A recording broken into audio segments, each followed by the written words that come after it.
So here we are, the White Bull at Ribchester, very damp, with the bare legs, but most are covered in waterproofs today. Bernard's still sorting himself out, but I'm very sure that soon he'll be able to take us through where we're going and what we're going to do today. Good morning, Bernard. Are you ready to provide the commentary of the intended route? Ribchester, 6 miles. Last done 4 years ago in April. And a very ancient place, obviously, with much to see. But the day is awful. Anyway, we're parking where we parked last time, here outside the White Bull, and we're going to go counter to the Arrows, so along the river, and eventually, it says careful, so maybe we missed it last time, we go here in a northerly direction and then back all around to the cows. 6 miles today. I'm guessing elevation is not a lot. Not a lot, no, but it's the Ribble Valley, right. So there will be some hills, as you can see with all the contours. And yeah, I just hope the weather dries up. But we're all suitably attired anyway. Well, okay.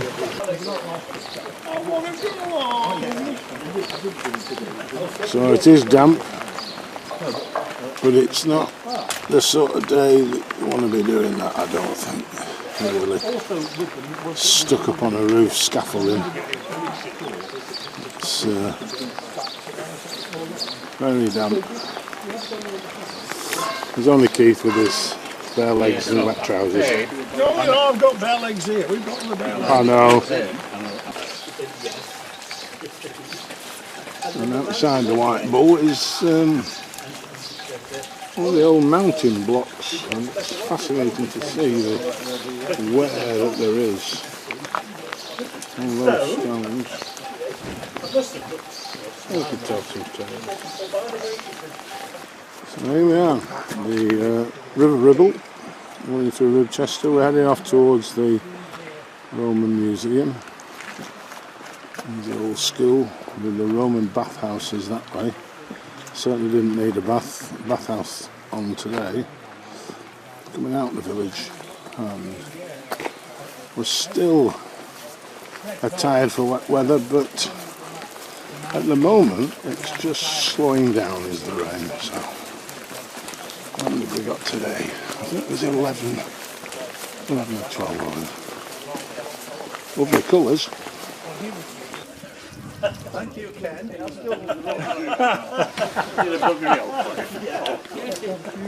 want to get in one and shut it down.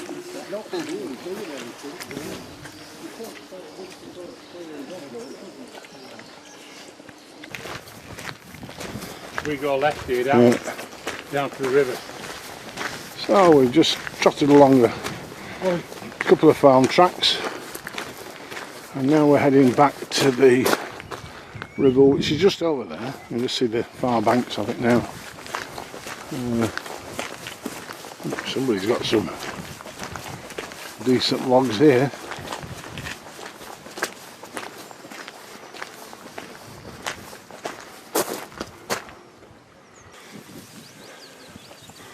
So there's a bit of up and down. This is the down. I missed the up. Crookaloon.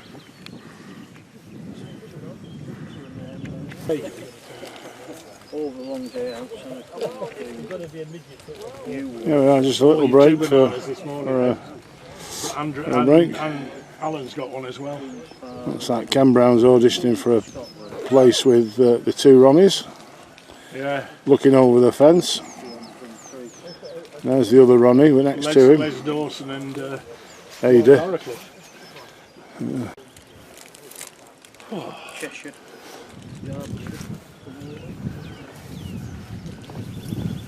it's a grand view of the river. I'll just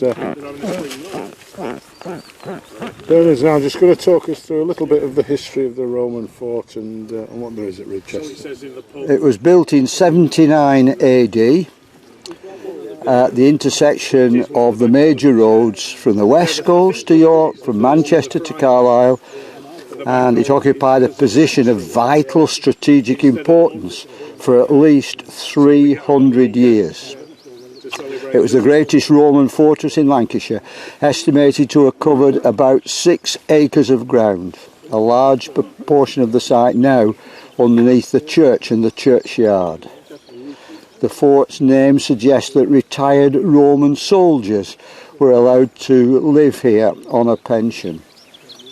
Adjacent to the church is a Roman museum. We've just passed it in the rain, haven't we?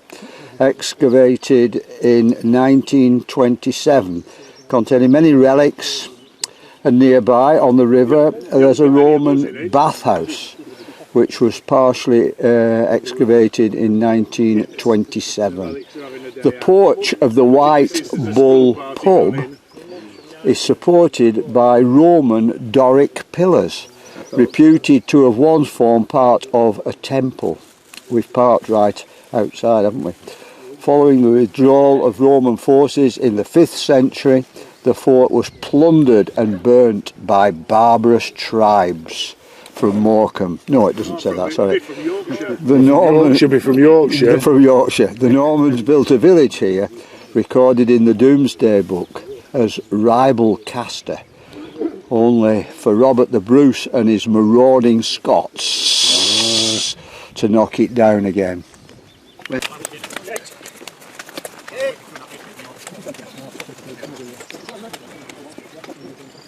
And it started raining again, so we're still carrying on regardless, but it's like the old Peter case, that fine rain soaked it through. So we're on the first here. We've got to a junction of numerous paths, and we've consulted the map before we decided where we're going to go.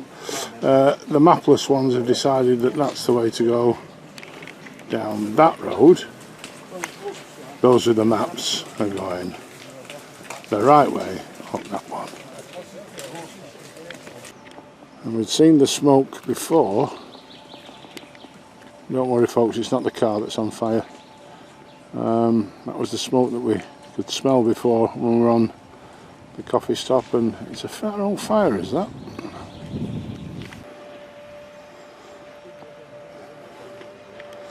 It is sadly a grey day today.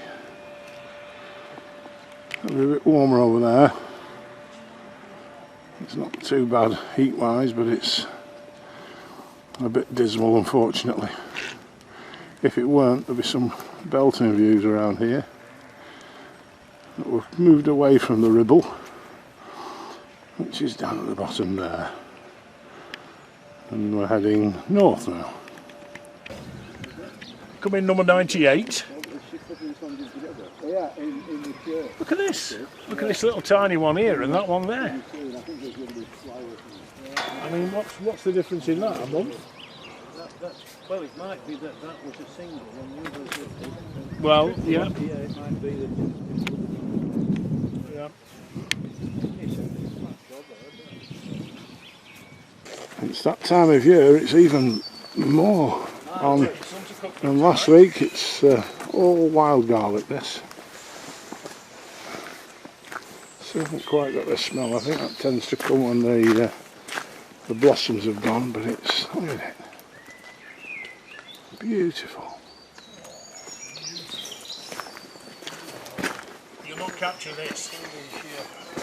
Alright, yes, it's I was just saying that it's not there yet. I thought it would come when the flowers have gone, but it's definitely here now. Is that as we go down the hill?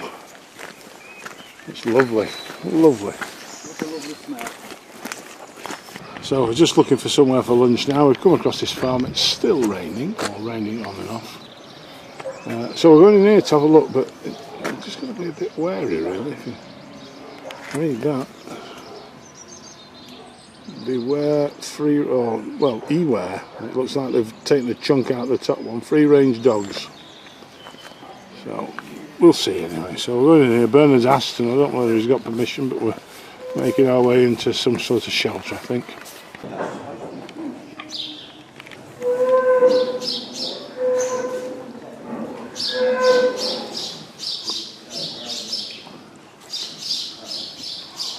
So this is lunch.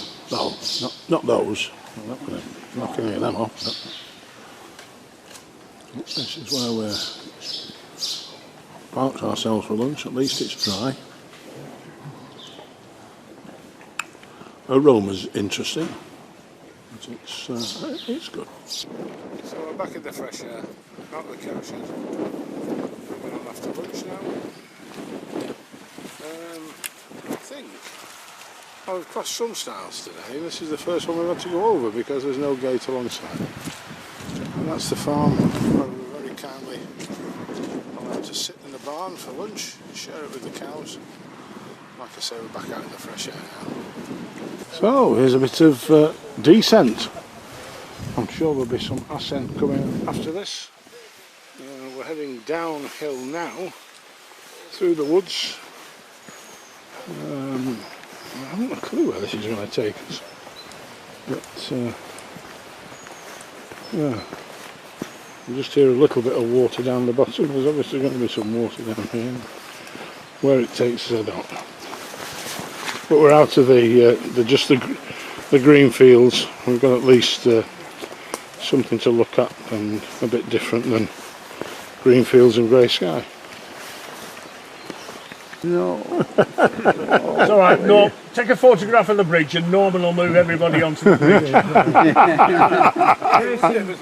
Facing backward. I think it's great. I'm right.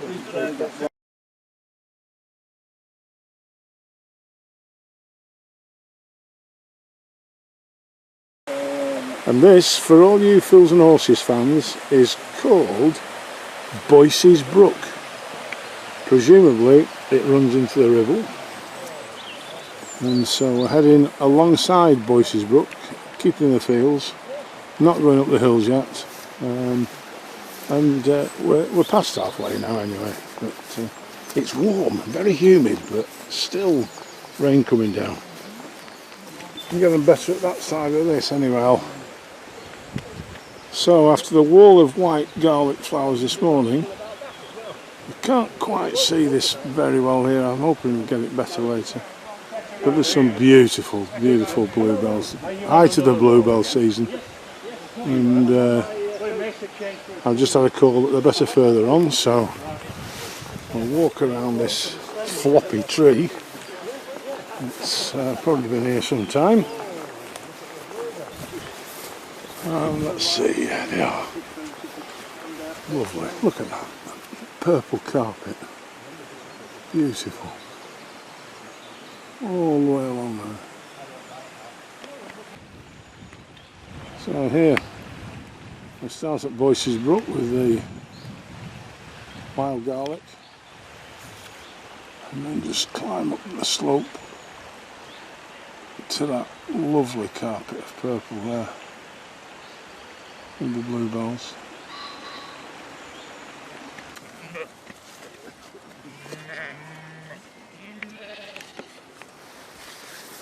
I was just scared then, they came zooming out of this field. But in true rambling group style, I didn't have the video switched on when the action was taking place.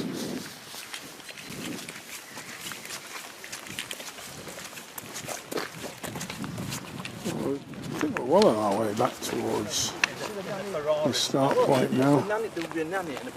Just come past some developments over there. Well, there's a lot of modernisation going on. A lot of building going on.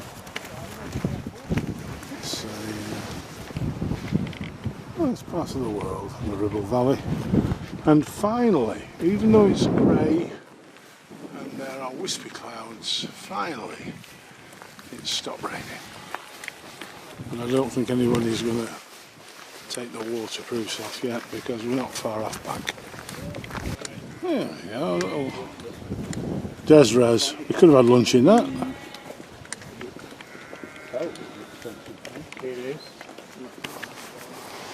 now we're skirting towards Ribchester. We've just come off the Roman road, heading up to Hadrian's Wall, and now I actually wonder where I'm going to here now. This is a different type of style. Even though we're nearly home, the leader still consults his map to make sure we're all on the right road. So on the basis that we may never come this way again, we decided just to deviate slightly off the road, according to this little chapel. Apparently the last time this walk was done was 4 years ago when the chapel was closed. Today it looks like it's open. So some of us are going to have a look. Let's just see.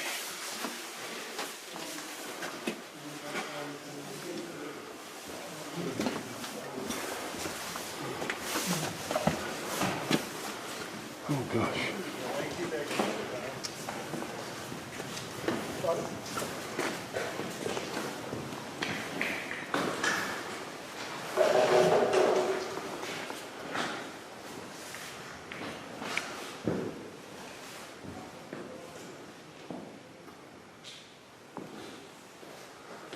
It's a very old building. This has stood a lot of the test of time.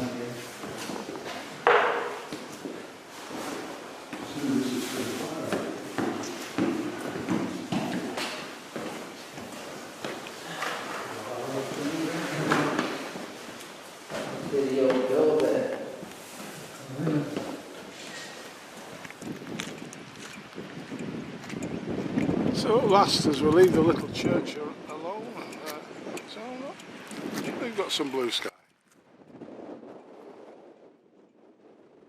We're approaching, heading back to Ribchester now. I think we're just dropping down from where we are, down into the valley there, and that's where Ribchester is. Back to the cars. Looking for there's another church down there. Also, Bernard mentioned some almshouses, which I think is the next point that we're looking for. So we'll see if we can find those, and if we do, then I'll get them on video.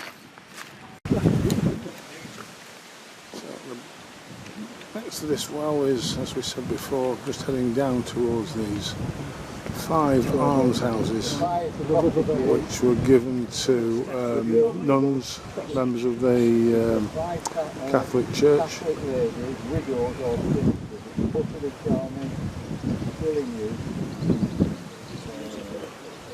Old well there. Yeah, we've got the old well. Bedsits. So at the risk of upsetting these people. Sorry? It's alright, I'm just trying to take a picture of the shepherd's hut. Oh, of course, I understand. You see that? Romany. So, there we go. This is where they make them. Get past those dogs if you can. And we managed to take the opportunity whilst we were in the beautiful little church of getting rid of some of the waterproof gear. So there's a few more pairs of legs getting an airing now, right at the end of the wall. And we're just coming back now right into the village of Ribchester. A good walk. Weather's not helped, but it's been an enjoyable walk. I think we were into double figures of styles, but hey ho, that's what comes with walking in the Ribble Valley.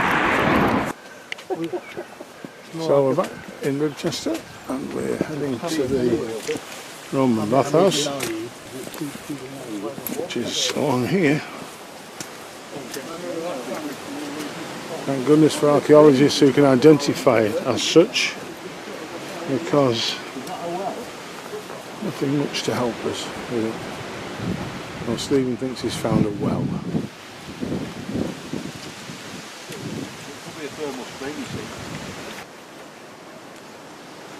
Oh, okay. So here we are.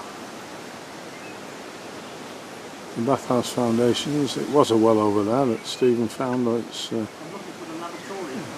blocks off now, but these are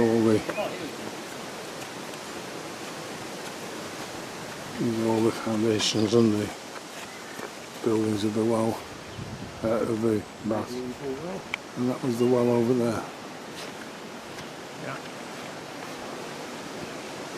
So,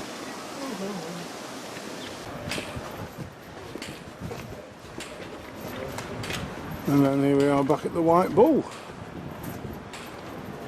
And if you remember, I don't know whether it came on the tape or not, but Bernard mentioned that the columns that are holding up this front part of the building of the White Bull were actually part of the Roman structure. Either, I'm just trying to think which they are now, Doric or Ionic. Those are they. And the front of that. There's the cars. Happy walkers on the way back. See you next week.